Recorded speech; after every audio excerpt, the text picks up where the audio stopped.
Hai guys, kali ini saya akan merangkum film yang akan mengajak kita bernostalgia dengan ratu horor Indonesia. Apalagi kalau bukan berjudul Susana Bernafas Dalam Kubur 2018. Tanpa basa-basi lagi, monggo disimak ceritanya.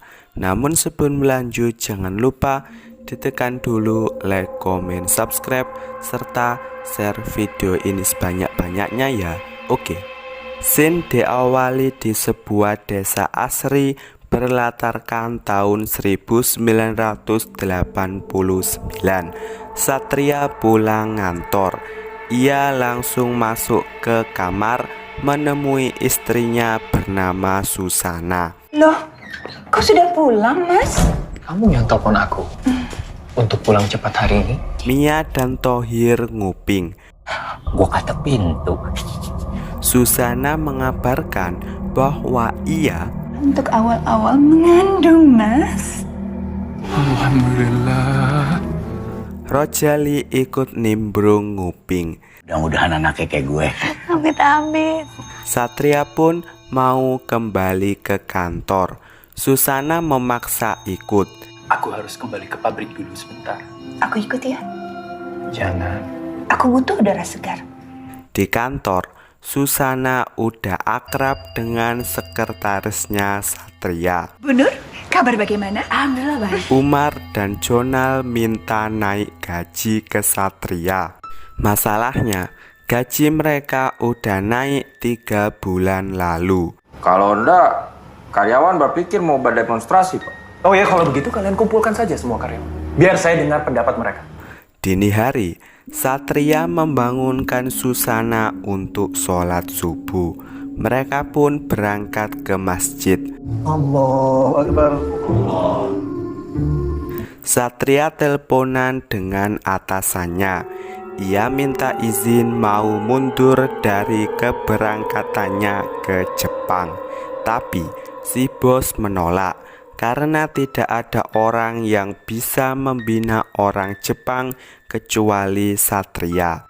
Istri dan anakmu akan tetap ada sampai kamu kembali. Malamnya, Susana menyiapkan perlengkapan Satria berangkat ke Jepang. Apa jadinya aku tanpa kamu? Tetap menjadi satria yang sekarang dong.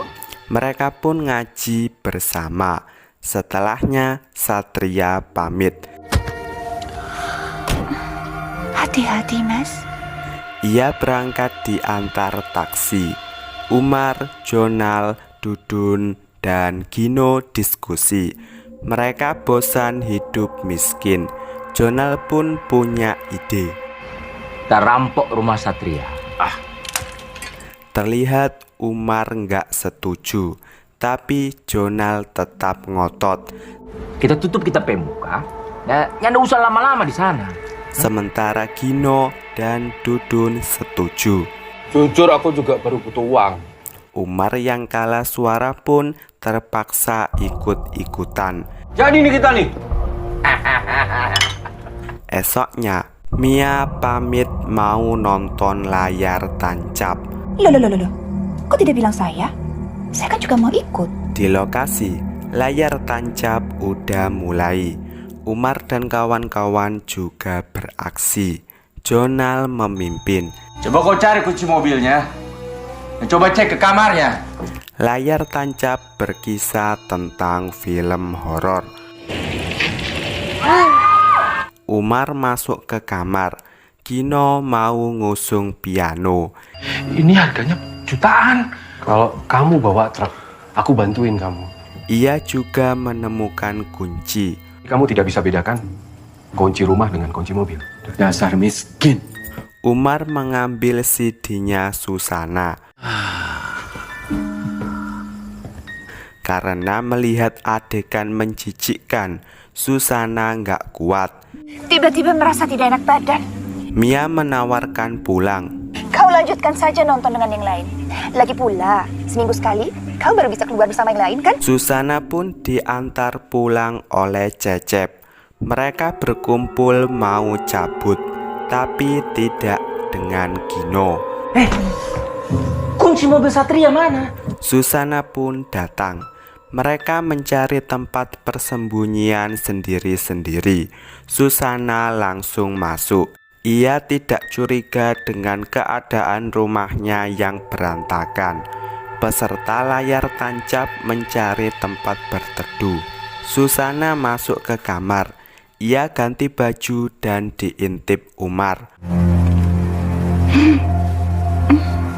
Susana pun lanjut tidur. Sementara para pembantu Susana masih asyik nobar di tengah hujan. Apa sih? Kamu kecut? Merasa aman, Umar keluar dari lemari. Ia sekilas memandangi Susana lalu kabur. Ia turun menyusul temannya. Junal berniat membunuh Susana, tapi dihalangi Umar. Tapi nanti dia jadi masalah. Kau tenang. Hal itu membangunkan Susana. Ia pun keluar kamar dan ngecek keadaan. Tentu saja para perampok udah sembunyi. Susana mengunci semua pintu. Mereka pun kabur lewat jendela. Tapi tak banyak bacot, Susana langsung nyerang Gino. Mereka pun main kejar-kejaran.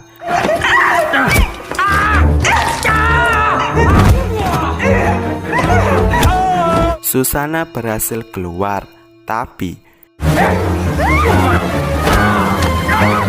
ia lari di tengah derasnya hujan. Akibatnya, Jonal menarik kaki Susana, tapi ia masih bisa bertahan. Jonal membalas.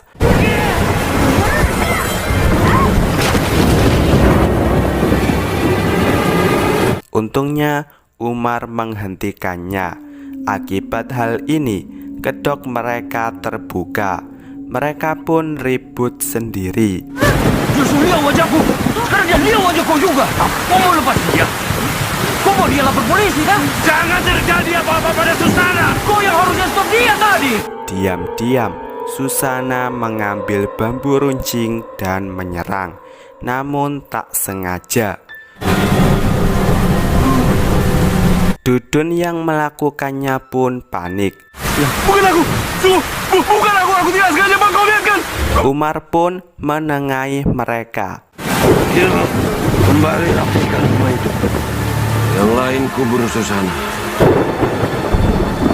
Mereka membuatkan lahat dan langsung mengubur Susana. Tiba-tiba Masih hidup dia, Bang. Lihat, Bang. Matanya terluka, Bang. Lanjutkan. tapi mereka nggak peduli. Dengan kata lain, mereka mengubur Susana hidup-hidup. Esoknya, Susana terbangun. Ia nampak baik-baik saja. Satria nelpon. Tiba-tiba ada darah di punggungnya. Ternyata Mia mendengar kepanikan Susana. Mau saya ambilkan air minum, Bu? Tidak perlu. Mia, Thohir, dan Rojali nobar film Sundel Bolong. Kalau ada perempuan yang lagi bunting meninggal, dia jadi sundel bolong tuh. Dia menanggung juga kematian orok yang ada di dalam perutnya. Tiba-tiba Susana udah ada di belakang. Kalau menurut saya sih nggak pantas arwah masih ngurusin urusan dunia. Kalau ada yang bikin gue jadi setan, gue bunuhin semuanya. Di asrama pekerja, Dudun tidur. Ia dihantui rasa bersalah karena membunuh Susana.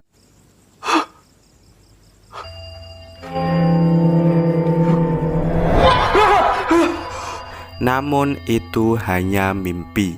Kedua kalinya ia mendengar suara gemericik. Umar pun datang. Ini gara-gara hantu itu, Bang. Hantu itu, Bang. Waras sedikit, Dun. Mereka bekerja di proyek seperti biasa. Namun Dudun masih ngantuk karena Setiap aku pejamkan mata, aku lihat sundel bolong, Bang. Jangan-jangan Susana hamil, Bang, waktu terbunuh kita, Bang. Umar masih nggak percaya dan menenangkan rekannya itu. Jangan sampai kau membuat orang-orang curiga, paham? Dudun ngopi di kamar. Umar pun datang bersama tukang pijat. Mungkin Maya bisa menyegarkan kau. Mereka basa-basi sedikit. Kaku sekali badannya, Bang. Maya kerok, mau ya? Maya pamit mengambil alat kerok, sedangkan Dudun siap-siap. Maya pun datang mengerok, tapi anehnya Maya, yang tadi seperti disayat pisau, Maya. Aduh. mereka bincang-bincang. Belakangan ini abang susah tidur. Aduh. Ternyata itu adalah Dudun pun kabur. Ia ditenangkan Umar dan Gino. Kalau kau gini terus, kau sendiri nanti menanggung akibatnya, paham? Ia memperlihatkan punggungnya, tapi baik-baik saja. Semakin kau takut, semakin kau dihantui rasa pikiran kau. Thohir mengabarkan orang kampung melihat sundel bolong yang mirip Susana. Ia asyik ngobrol dengan Mia hingga nggak peduli dengan Rojali yang keselak pentol. Belakangan ini, ibu kelakuannya aneh.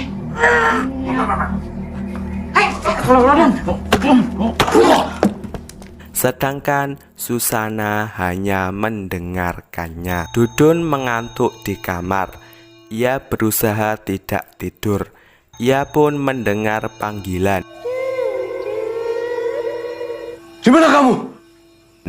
Ia mencari suara itu. Ia keluar asrama dengan membuka sendiri gerbangnya.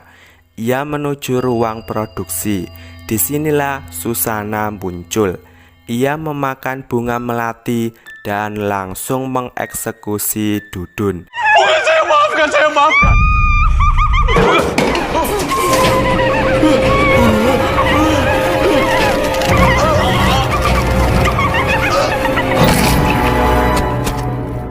Ia mengambil kepalanya. Umar, Jonal, dan Gino ke rumah dukun bernama Baturu. Beliau sekaligus Pak D-nya Gino. Belum apa-apa, si dukun udah tidur. Kedatangan kami ke sini itu untuk... pantesan namanya Baturu.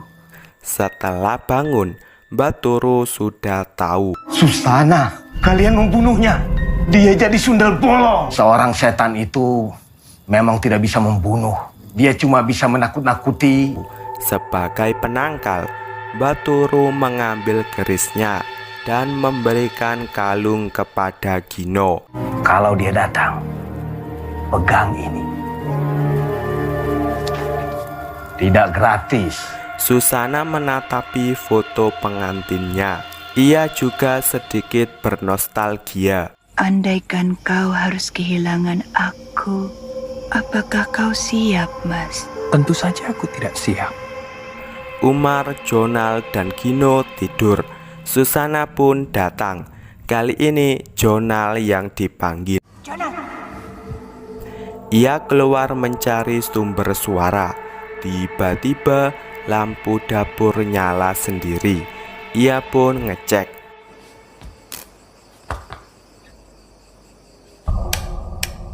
Jonal melihat lemari di dapur. Ia mengambil pisau untuk jaga-jaga. Setelah dibuka, semuanya gerak sendiri.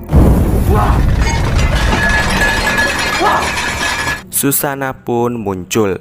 Jonal mengejarnya sampai ke kamar. Ia pun langsung nyerang. Ternyata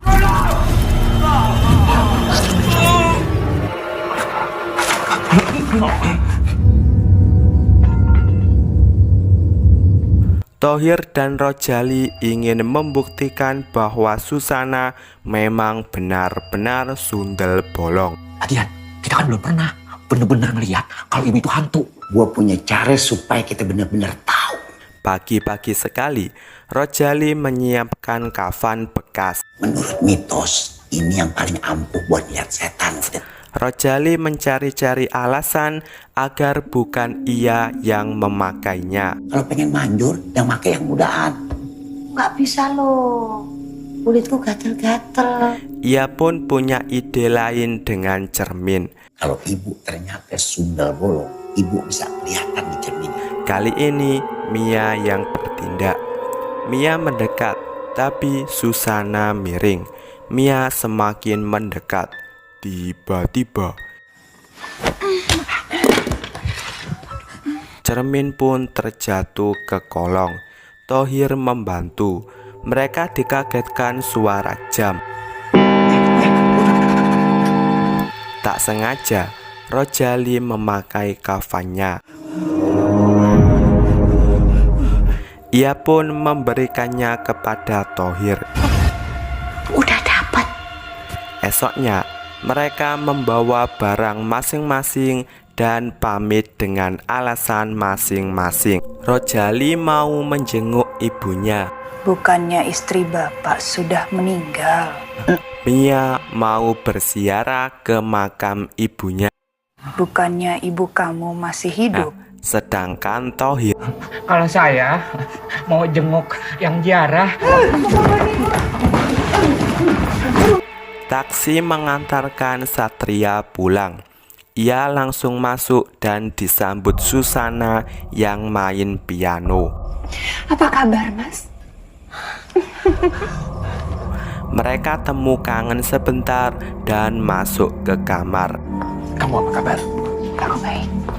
Paginya, Satria membangunkan Susana untuk sholat subuh, tapi ia nggak mau. Aku sedang tidak enak badan hari ini, Mas. Salatnya di masjid saja. Satria pun ke masjid. Ia diajak bincang-bincang oleh warga. Mereka laporan bahwa Susana lama nggak kelihatan. Sudah sekitar seminggu ini, Mbak Susana tidak datang. Mereka pun menceritakan kejadian sebenarnya. Ada 2 orang yang meninggal karena katanya dihantui sama Mbak Susana. Istri saya baik-baik saja di rumah kok, Bu. Umar dan Jonal kembali ke Baturu. Kalau dia tidak terpengaruh dengan jimatku sundal bolong itu pasti sangat kuat. Jonal sampai memberikan semua uangnya. Kau kira harta ini bisa mengembalikan ponakanku yang goblok itu? Satu-satunya cara memusnahkan sundel bolong adalah membakar rumahnya dan membunuh suaminya. Rumahnya yang masih utuh membuat arwahnya punya tempat untuk tinggal. Rasa cinta yang besar dari suaminya membuat ia memiliki kekuatan untuk melawan takdirnya. Di kantor, Satria dihubungi Mr. X yang mengabarkan Istri Anda sudah wafat. Jasadnya dikuburkan di belakang rumah Anda. Tentu saja Satria nggak percaya.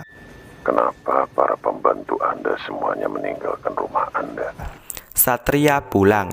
Ia langsung disambut Susana. Pikiranmu nampaknya sedang terganggu. Ada beberapa berita yang membicarakan hal yang tidak-tidak. Satria mengajak ngaji. Awalnya Susana menolak. Ia terpaksa ikut mengaji. Tak lama surat Yasin dibacakan.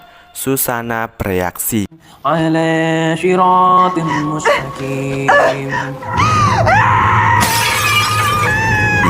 Ia langsung kabur. Satria ngecek lokasi yang disebutkan Mr. X. Ia menemukan sandal dan langsung membongkar bekas galian. Hingga malam datang, barulah mayat Susana ditemukan.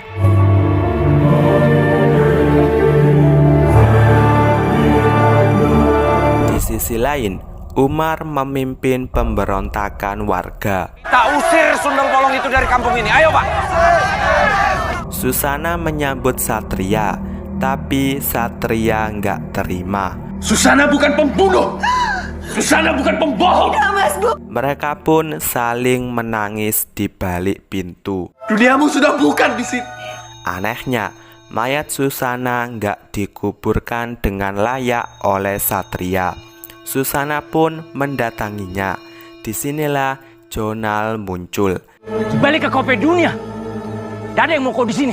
Ia melempar garam. Kau pikir bisa menghentikanku dengan garam itu? Tapi Jonal udah terjebak ke dalam lahat. Untungnya Baturu gercep. Ia menancapkan kerisnya. Sekarang kau jadi milikku, Sundel Bolong. Warga datang ke rumah Satria, langsung menghujaninya dengan obor. Satria segera keluar mencari keadilan. Kami mau Sundel Bolong hidup keluar dari kampung ini.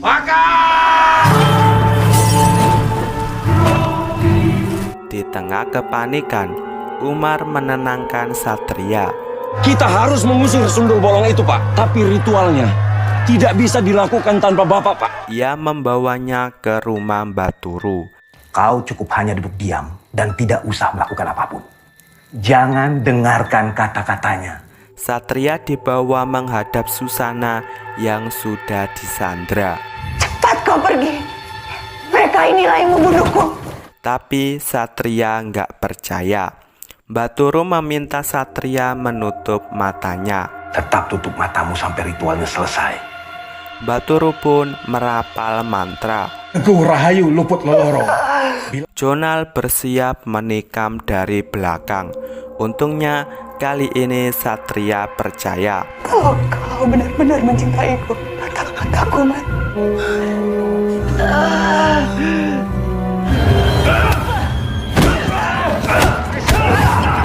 Satria mencabut kerisnya. Susana pun marah. Sekarang saatnya kalian menyesalinya. Baturu dan Jonal lari, sedangkan Umar tertinggal. Pertarungan antara bos dan bawahannya pun terjadi.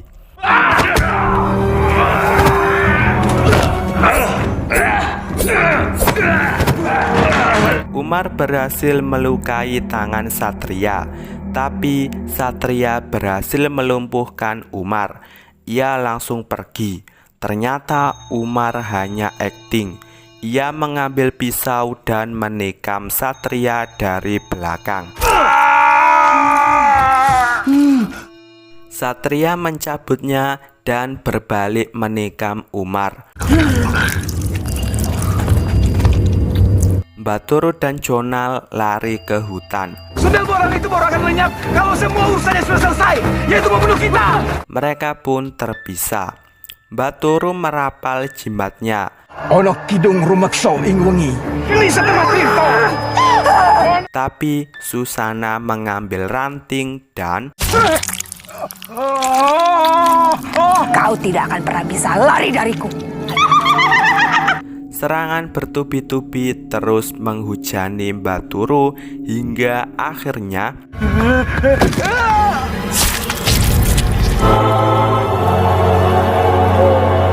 tersisa Jonal.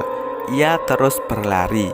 Ia masuk ke toilet tua. Susana pun datang dan menggulingkan toilet itu. Tak sampai di situ, tusukan pun datang bertubi-tubi. Saya keluar, ampun. Susana mengabulkan permintaan Jonal. Susana udah nyiapin lahat. Disinilah Jonal dikubur hidup-hidup. Seketika Susana pingsan. Satria mencari Susana. Mereka mengucap kalimat perpisahan. Aku harus pergi. Selamat tinggal. Satria memeluk Susana untuk terakhir kalinya. Tiba-tiba tinggal gaunnya saja. Tak lama setelahnya, Satria turut menyusul Susana ke alam baka. Aku juga mencintaimu, sayang. Esoknya, Mia, Thohir, dan Rojali menghadiri pemakaman majikannya. Di ending, Satria dan Susana menjadi pasangan abadi di alam baka. Kau tak lena dalam mimpi. Film pun berakhir. Oke, film ini mendapat 5,6 dari IMDb. Sebenarnya film ini termasuk horor yang mengedepankan unsur darah-darahannya ya. Tapi nggak apa-apa, masih ada yang lebih sadis kok. Oke, sampai di sini rangkum film Susana Bernafas dalam Kubur 2018 dan see you next video.